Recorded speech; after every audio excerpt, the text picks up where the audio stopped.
बिस्मिल्लाहिर्रहमानिर्रहीम। Commerce Education Platform. Consignment account.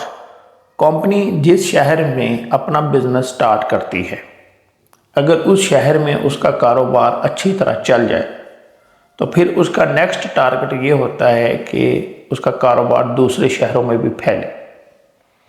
तो कारोबार को फैलाने के लिए, कारोबार को बढ़ाने के लिए दो तरीके हैं। एक तरीका है कि हर शहर में अपनी ब्रांच खोल ली जाए, और दूसरा तरीका है कि हर शहर में अपना एक एक या दो दो या जितने भी मुनासिब हों एजेंट मुकर्रर कर दिए जाए। ये जो तरीका है ब्रांच खोलने वाला, ये महंगा है। इसमें कंपनी को अपनी बिल्डिंग किराए पे लेनी पड़ती है या ख़रीदनी पड़ती है, मुलाजम रखने पड़ते हैं, बिजली गैस इस तरह के जो बिल हैं ये सारे फिर कंपनी खुद पे करती है, मुलाजम रखती है, उनको तनख्वाहें देती है, वो चीज़ें बेचकर जो भी पैसा होता है वो फिर कंपनी को बेचती हैं। इसकी मिसाल है बैंक्स है, जैसे यूबीएल है, हर शहर में एमसीबी है, हर बैंक की ब्रांचेज है। इसी तरह शूज़ है, बाटा सर्विस, ये एग्जाम्पल है ब्रांच की, और इसमें अच्छा पैसा चाहिए। तो कंपनी के लिए ये फिजिबल नहीं है। अगर हैवी इन्वेस्टमेंट है मौजूद है और कंपनी को पता भी है कि ब्रांच बनाने से हमें इतनी हमारी सेल हो जाएगी, तब इस तरफ जाते हैं। दूसरा तरीका है एजेंट का। कंपनी क्या करती है, हर शहर में अपना एक एजेंट मुकर्रर कर लेती है। एजेंट को चीज़ें भेजती है। एजेंट क्या करता है कि अपना कमीशन लेगा सर्विस देने के बदले में। ये मुलाजिम नहीं होगा, बल्कि ये कंपनी का एजेंट है, कंपनी के बिहाफ पर चीज़ें बेचेगा और उसके बदले में कमीशन लेगा। कोई ख़र्चा अगर ये करेगा तो ये भी कंपनी से ले लेगा। चीज़ें बेचने के ऊपर अगर कोई ख़र्चा आया वो, और अपनी सर्विस के बदले में कमीशन, और बाकी जो पैसे होंगे वो कंपनी को वापस भिजवा दे। इसमें कोई बिल्डिंग अगर लेनी भी पड़ती है किराए पे तो वो एजेंट खुद पे करता है, कंपनी पे नहीं करती। एजेंट की जिम्मेदारी है कि चीज़ें ले और आगे बेचे। कैसे बेचता है, दुकान किराए पे लेके बेचता है, अपने घर में रख के बेचता है, ये इसका हेडेक है, कंपनी का नहीं। तो ये एक आसान तरीका है, इसको हम कहते हैं कंसाइनमेंट अकाउंट, कि जिसमें कंपनी हर शहर में अपना एजेंट मुकर्रर करेगी, कंपनी को गुड्स भेज देगी, गुड्स भेजने पे जो खर्चा आएगा ये भी कंपनी बर्दाश्त करेगी। एजेंट ने चीज़ें बेची हैं, इसके ऊपर खर्चा आया तो ये भी कंपनी बर्दाश्त करेगी, और इसके बदले में जो भी, यानी एजेंट जो है जो चीज़ें बेचेगा, इसके बदले में फिर इसको फीस मिलेगी जिसको हम कहते हैं कमीशन। ये इसकी इनकम होगी और ये कमीशन भी कंपनी बर्दाश्त करेगी, और जो नेट होगा, प्रॉफिट होगा या लॉस होगा, वो कंपनी का होगा। इसमें दो पार्टियां होती हैं, एक को हम कहते हैं कंसाइनर और एक होता है कंसाइन। कंसाइनर जो होता है ये चीज़ें भेजता है, सेंडर, और ये रिसीवर है। कंपनी ने चीज़ें भेजनी हैं, यहाँ पे लफ्ज़ याद रखिए, सेंड करनी। इन दोनों के दरमियान सेलर और बायर ये तल्लक नहीं है, सेंडर बायर का तल्लक नहीं है। इसमें कंसाइनर जो है ये चीज़ें सेंड करेगा, इसको भिजवाएगा, ये चीज़ें रिसीव करेगा, ये एजेंट है इसका, कंपनी का। एक शहर में कंपनी के एक से ज़्यादा एजेंट भी हो सकते हैं। अब क्या करेगा, ये चीज़ें भिजवा देगा, ये चीज़ें रिसीव करेगा, रिसीव करने के बाद जैसे ही चीज़ें बिकेंगी इसको फ़ौरन उसके इन्फॉर्मेशन भी देगा और जो पैसे होंगे वो भी भिजवा देगा। कंसाइनर जो है ये अपने पास रिकॉर्ड रखेगा ये जो चीज़ें भेजी हैं, और कंसाइनी अपने पास रिकॉर्ड रखेगा। कंसाइनर ने 4 रिकॉर्ड अपने पास रखने हैं। एक इसने जर्नल बनाना है, दूसरी चीज इसने जो बनानी है कंसाइनमेंट अकाउंट। तीसरी चीज ये बनाएगा goods Saint on consignment account. और चौथी चीज बनाएगा कंसाइनी अकाउंट, इसका खाता कंसाइन। कंसाइनी की बुक में दो चीजें बनेंगी, जर्नल और कंसाइनर अकाउंट। कंसाइनर यानी इसकी बुक में इसका अकाउंट कंसाइनर का, और कंसाइनर की बुक में इसका अकाउंट।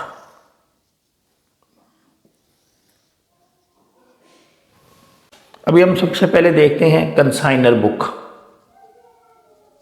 कि कंसाइनर की बुक में क्या रिकॉर्ड मेंटेन किया जाए। सबसे पहले इसने जर्नल बनाना है, वही 5 column, date, particulars, ledger folio, debit column और क्रेडिट कॉलम। सबसे पहले एंट्री होगी चीज़ें भेजने की। कंसाइनर जो है जब चीज़ें भेजेगा कंसाइनी को, इसको आप लिख लें, जब consignor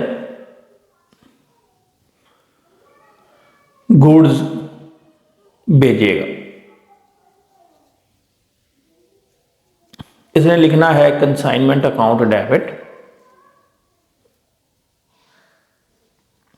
goods Saint on consignment credit. ये पहली एंट्री होगी। दूसरी एंट्री होगी, अगर कंसाइनर ने चीज़ें भिजवाई, ट्रेन के ज़रिए भिजवाई, ट्रक के ज़रिए या कोई और मेथड, उसके ऊपर अगर इसने कोई किराया वगैरह दिया, इंश्योरेंस कराई और कोई ख़र्चा भेजा, जो ख़र्चा कंसाइनर पे करेगा उसमें लिखेंगे कंसाइनमेंट अकाउंट डेबिट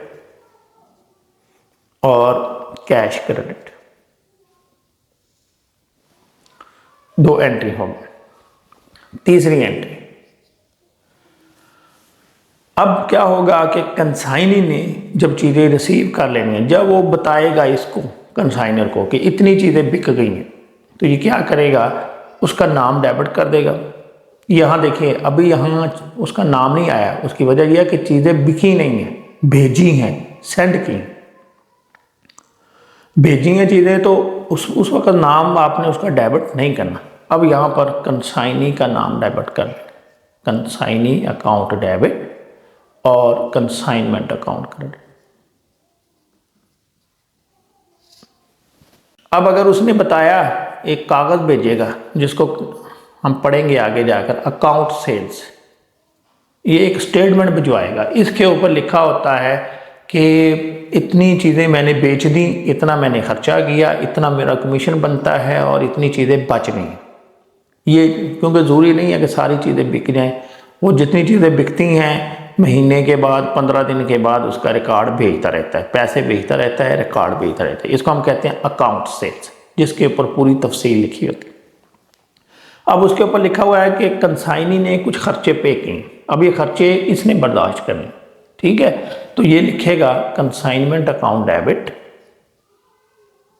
ये देखें, ये वो खर्चा है जो उसने पे किया, ये खर्चा था ये इसने पे किया। दोनों सूरतों में कंसाइनमेंट अकाउंट डेबिट होगा, कंसाइनमेंट अकाउंट डेबिट, और ये पैसे इसने उसको देने, ये लेने और ये देने, तो कंसाइनी अकाउंट क्रेडिट हो जाए। ये खर्चों की एंट्री होगी, जो खर्चे कंसाइनी पे करेगा। इसके बाद इसका कमीशन जो बनेगा उसकी एंट्री पास करेंगे, कंसाइनमेंट डेबिट और कंसाइनी अकाउंट क्रेडिट। ये भी खर्चा है कंसाइनर का, तो ये खर्चा ही है, उसकी इनकम होगी। तो ये बुक बना रहे हैं हम कंसाइनर की, तो ये खर्चा जो है वही एंट्री, इधर भी खर्चा डेबिट, कंसाइनमेंट डेबिट, इधर भी डेबिट, इधर भी डेबिट। जो खर्चा इसने खुद पे किया इसने कैश क्रेडिट कर दिया, जो खर्चा उसने पे किया ये अब कंसाइनर अदा करेगा उसको, consignment debit, consignee account credit, ये कमीशन है। इसके बाद अगर कोई चीज़ें बची होंगी, जो चीज़ें इसने बताई कि इतनी बच गई, तो उसमें क्या करेगा, ये कंसाइनमेंट अकाउंट को क्रेडिट दे देगा, कंसाइनमेंट अकाउंट क्रेडिट, और स्टॉक ऑन कंसाइनमेंट डेबिट।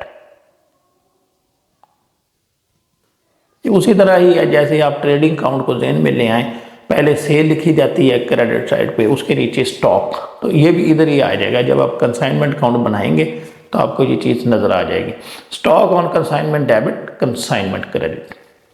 और लास्ट में ये काम सारे कंप्लीट हो गए। अब आपने देखना है प्रॉफिट है या लॉस है। अगर प्रॉफिट होगा तो हम लिखेंगे consignment debit, consignment account debit.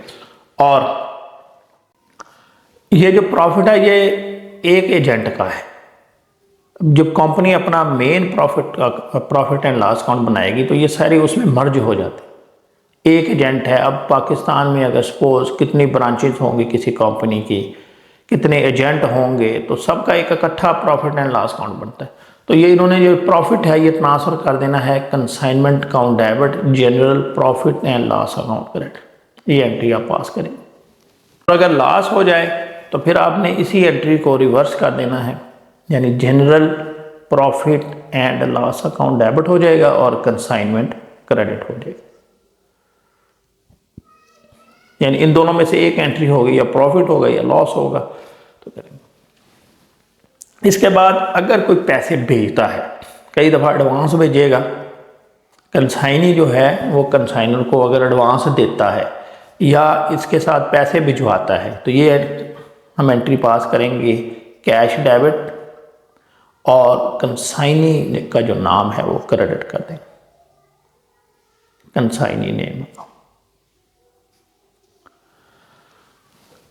और आखिर में आपने एक एंट्री क्लोजिंग की करनी होती है। Goods Saint on consignment account है, ये रह जाएगा। जब आप कंसाइनमेंट अकाउंट बनाएंगे तो ये सारी चीज़ें क्लोज हो जाएंगी। क्लोजिंग की एंट्री हम पास करेंगे, ये goods Saint on consignment credit है, इसको डेबिट दे देंगे,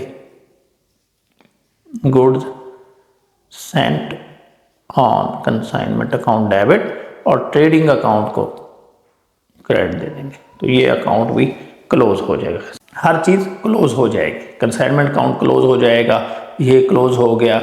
अब कंसाइनी अकाउंट बचा, ये क्लोज हो भी सकता है और नहीं भी हो सकता। जब स्टॉक बच जाएगा तो डेफिनेटली इसके खाते में कुछ ना कुछ पैसे चलते रहेंगे, तो इसको आप कैरी फॉरवर्ड कर लेंगे।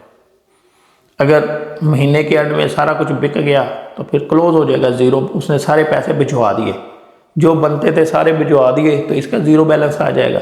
लेकिन अगर नहीं भिजवाए, कुछ रह गया है या हमने उसके कुछ देने हैं, तो ये अकाउंट चलता रहेगा। तो ये एंट्री होती हैं कंसाइनर की बुक में।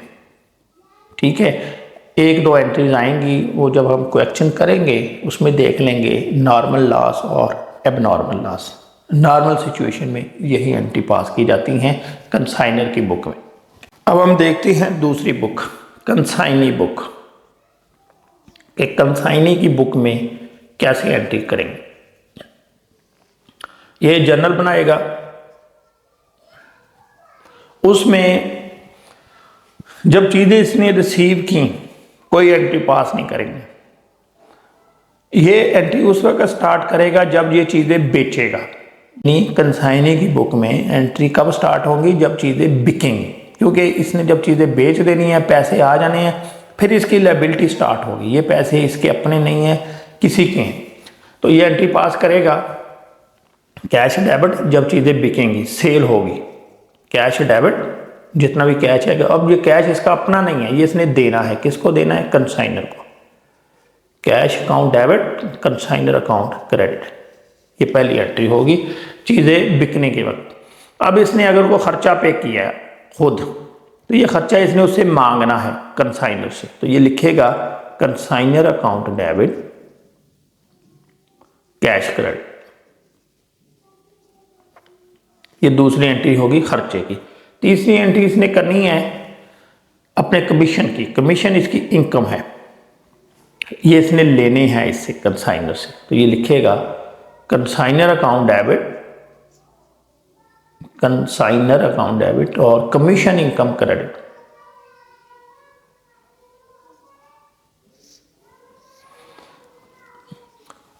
इसने अगर कोई पैसे एडवांस दिए हैं या भिजवाएगा जब पैसे उस वक्त या कोई एडवांस देगा तो ये क्या एंट्री पास करेगा, कंसाइनर अकाउंट डेबिट